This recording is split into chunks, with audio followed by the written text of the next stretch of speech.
Okay, so earlier today, I started getting a lot of messages from people basically saying, Matt, have you heard? Alita 2, it could happen. Alita 2, it could happen. Then we see articles like this one pop up saying Alita wasn't the bomb everyone expected, so a sequel is very possible, coming from Ryan Scott. Now, an article like this popped up in Forbes as well, and we all know how Forbes feels, Scott Mendelson, forever the Disney shill, feels about Alita, okay? And you know what? We've talked about this. The movie grossed $400 million worldwide, off of a reported $170 million box office.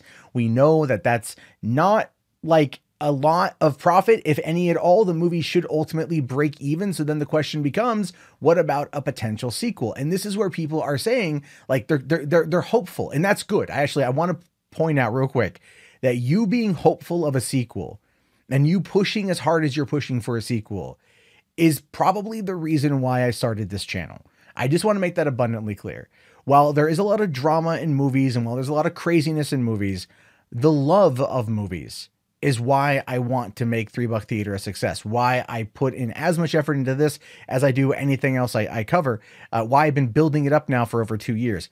I love movies, and I love talking about that and experiencing that with you guys.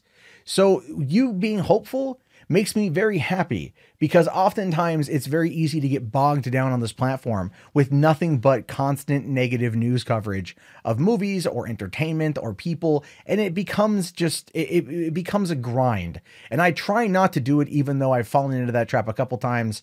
I get it, but I just want to, I'm just quickly pointing out that thank you guys for keeping up with it. Right now, according to this here, it says that Alita's grossed $402.6 million at the worldwide box office, is 85 million domestic and 317 million international, including a stellar 132 million from China.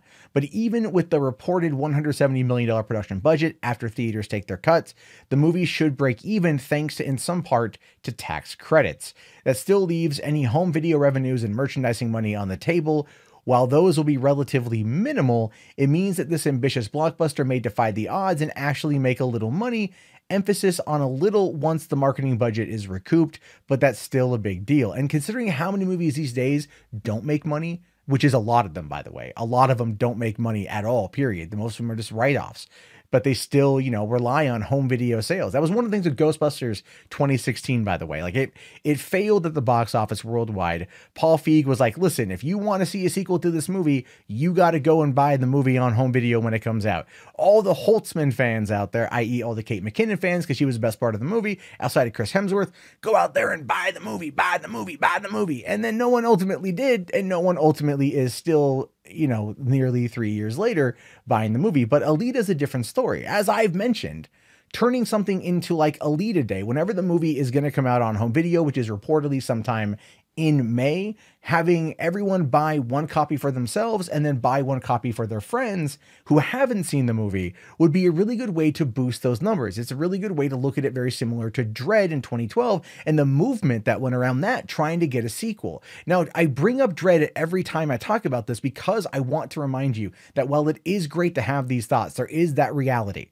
Dredd was a $50 million movie, not a $170 million movie, but Dredd also theatrically never grossed as much, never broke even. It lost money according to Hollywood accounting. So there is a difference there, but the home video sales must have really shown that there was a big push for something like this. And I don't know whatever held that up. So here's a different story. Here we as fans have the ability to rectify our previous mistakes in trying to get a sequel off the ground for certain things. What we want is a good sequel like Hellboy 2 and not Pacific Rim 2. You know what I mean? You know what I mean? But anyway, look, Cameron has been he's aware of where things are because Cameron's a pro in the biz. He gets it. And in an interview, this is what he says. He says, well, obviously we have a plan for a sequel, but it's cheeky to set up a sequel before you're proven. That can blow back in your face. We think of something like Warcraft that was clearly set up with the intention to do sequels, and then it becomes mockable because the film doesn't succeed. But I don't worry about stuff like that. If the film fails, it's its own punishment, It doesn't matter if we get mocked on top of having failed.